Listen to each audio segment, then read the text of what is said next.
পাঙাশ মাছ রান্না করবো, তার জন্য মশলা গুঁড়া করতেছি।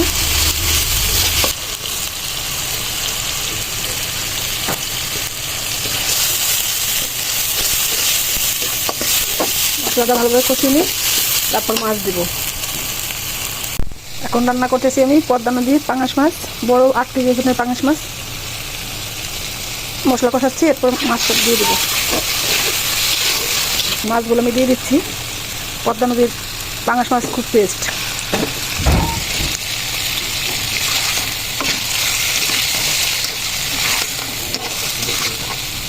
আমার মেয়েরা খুব পছন্দ করে, মেয়েদের খুব পছন্দ পাঙাশ মাছ।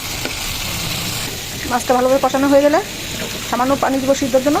মাছটাকে ভুনা ভুনা করবো, কারণ আমার মেয়ের আবার পদ্মার পাঙাশ মাছগুলো খুব পছন্দ করে। ওর বাবা বড় পাঙাশ দেখলেই কিনে নিয়ে এসে। এই মাছটা যদিও ছোটো করে কাটা হয়েছে, কিন্তু ওয়েট ছিল 8 কেজি। খুব স্বাদ লাগে পদ্মার মাছ। এই যে আমার পাঙাশ মাছটা রান্না চলতেছে, পানি শুকাই গেলে ভুনা হয়ে গেলে নামাই ফেলবো।